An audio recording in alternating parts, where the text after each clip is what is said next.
So one of the more important videos that I feel like I need to do is to talk about passwords. And passwords is a long topic and it can be kind of dry, and I don't want to go too long. I want to keep this simple, and I want to provide a deeper understanding behind the reasons why you need a password safe. Obviously, if you had one password for everywhere you went, it would be a lot easier to remember, right? If there was just one word that worked everywhere, it would make your life easy and you wouldn't have to worry about forgetting it. The problem with using the same password on every website or service is that if something happens where that particular service or website is hacked, they can then use that same password to go to another website and then log in there. So if you were to use the same password for your bank that you did for, say, like your email, you might be in trouble. There's a higher risk that both will get hacked instead of just one.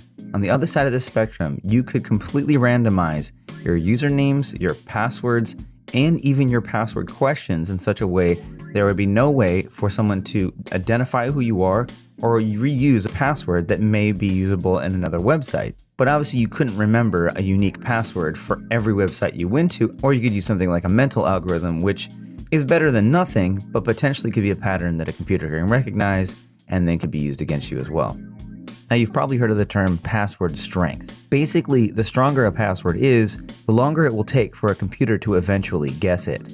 Hackers use a variety of tools today, some of which are called bots or robots. These are automated programs that do a lot of the heavy lifting and tedious work that a hacker would normally do. In this way, a hacker can gather thousands of weakly protected accounts that they can then use later at their disposal.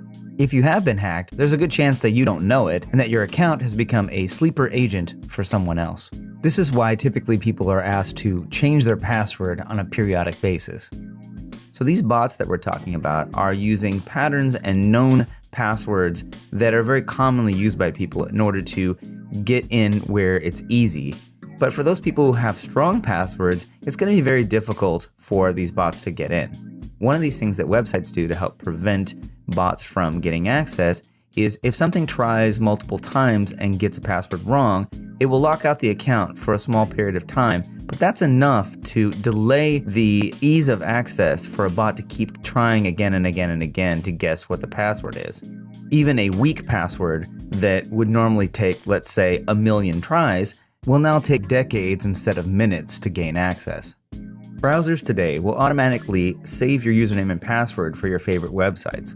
This is a useful feature, but it typically doesn't generate a strong password for you and then provide a means for you to store them to access later. PasswordSafe utilities and services do facilitate a way for you to generate passwords and store them, and in some cases even allow you to share them across devices. There is a catch, however. If a hacker gains access to, say, a cloud-based password safe, they can then access all of your assets. For me, I use a utility called Keypass. I'll leave a link in the description. Keypass works on all platforms, is open source, and even has apps for mobile. It is not a cloud-based service, however. It stores and retrieves encrypted information from a database file. If you need to have cloud-based access of your passwords, you can share this file on some sort of service like Google Drive, iCloud, or OneDrive.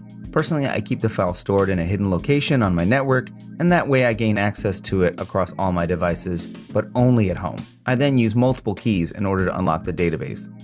Keypass isn't the easiest thing to use, but it is super featured, and it does have plugins and add-ons like KeyFox, which is what I use with Firefox in order to auto-generate and auto-insert passwords for me. So to sum everything up, you should find yourself a password safe that works good for you. I've recommended Keypass mainly because I don't like the idea of having a cloud-based service storing my passwords. So again, I wanted to keep this video short. If you have any questions or comments, please leave them below. Give the video a like if it helped you, and subscribe for more content like this. If you're someone who believes in privacy and security, please consider becoming a patron on Patreon. Until next time, change your password, make it a strong one, and consider using a password safe. And together, we'll make a safer internet. Thanks.